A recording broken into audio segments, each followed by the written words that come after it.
Hi, and welcome back. It's time to talk about big fail number 3.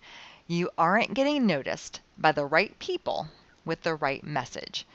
My name is Jody Lane, and I am the co-founder and marketing strategist here at Smart Growth Marketing.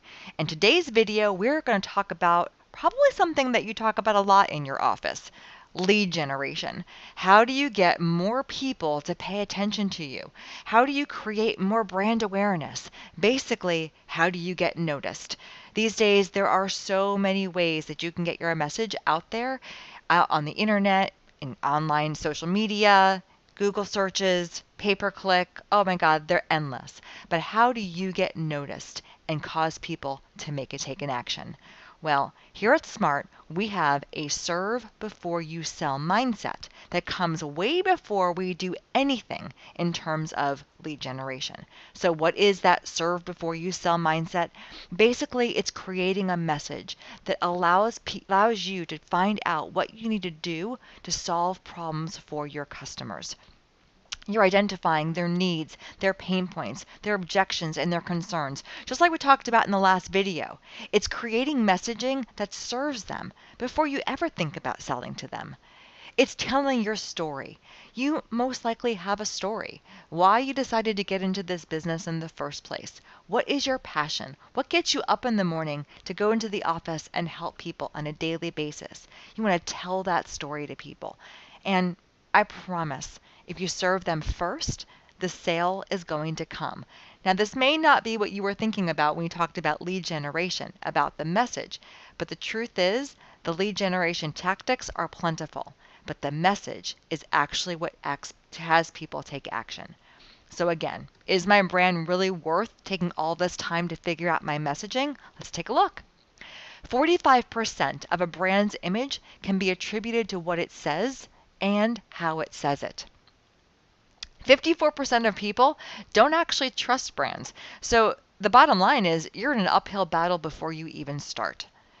64% of people cite shared values as the main reason they have a relationship with a brand. Global brands spent 45 to 75% of their social media time on Facebook because that's where your audience is, that's where your customers are hanging out. And 80% of consumers are more likely to evaluate solutions from the brands they follow on social channels.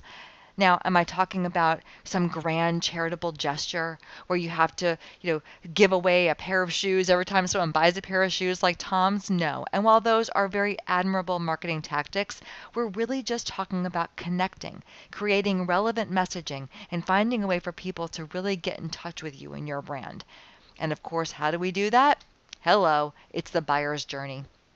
I know we talked about this in the last 2 videos, but it is that important.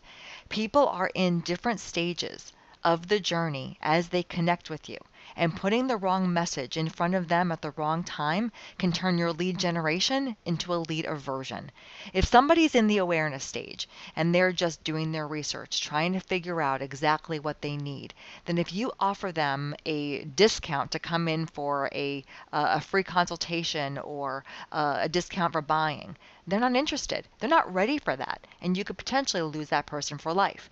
If they're in the consideration stage, if they're deep into their research and they're really trying to figure out which one of the many solutions that are available to them are the right one for them, and you just push education upon education in a very high level environment, again, you're likely going to lose them because they're going to go back and search for the information that they need.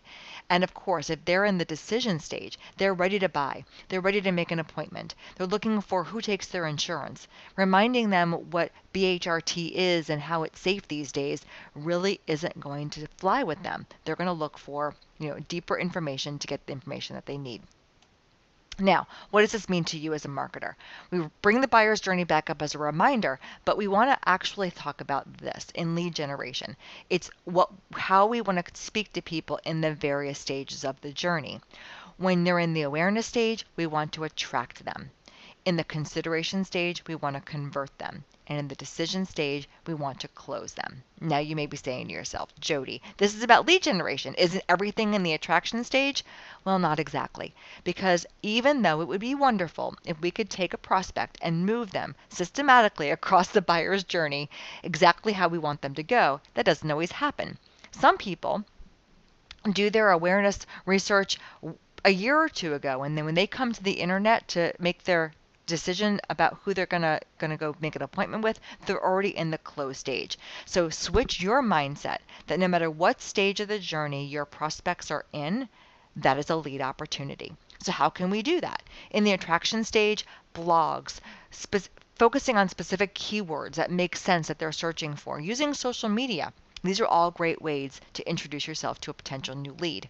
When they're in the consideration stage, you want to convert them, not to a sale, but to an email address so that you can begin that dialogue, a text phone number so that you can text them and continue that dialogue.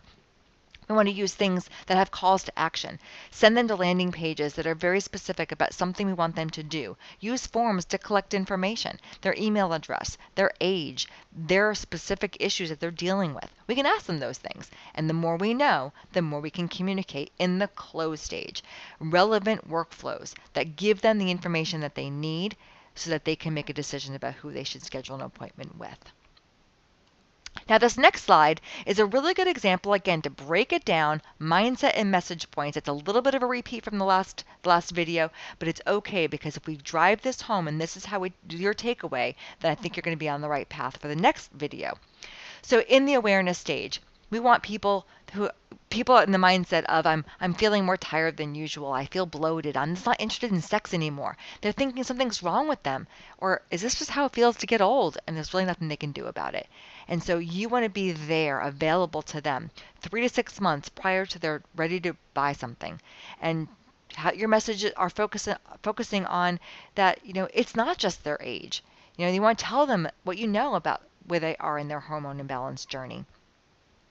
Is there anything that they can do to change their lifestyle? Yeah, of course there's things that they can do. It's not just about coming in and having hormones. It's about, exercising and eating the right foods and getting enough sleep. And these are all great information that, again, builds that credibility.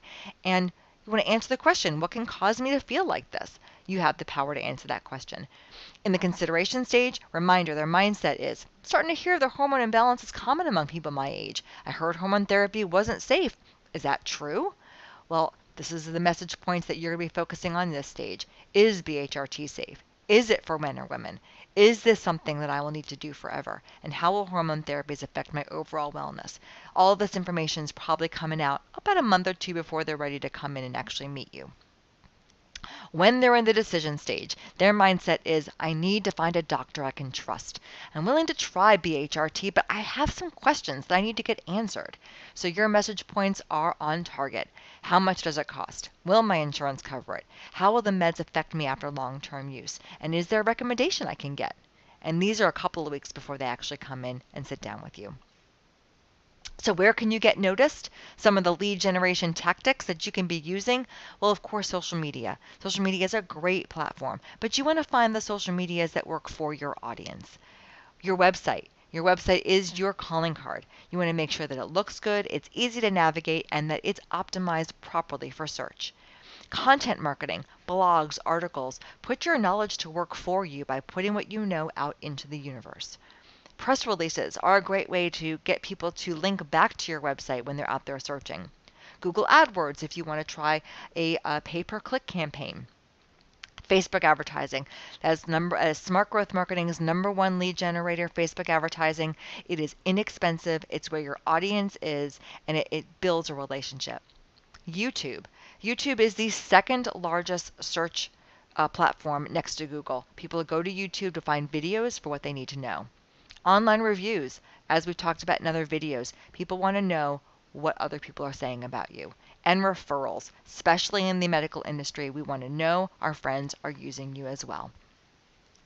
Hopefully this was helpful. Got a little bit of a different perspective about lead generation. See that it's not just about the tactic, but it's really about the message. It's really about saying the right things to the right person in the mindset that they're in so that you cause them to continue the conversation. Coming up tomorrow, we're going to have a great video on lead conversion. Once you've got them interested, how do you get them to engage? Thanks so much. If you have any questions, please feel free to give us a call. We're at 407-917-7143, or you can email us at info@smartgrowthmarketing.com.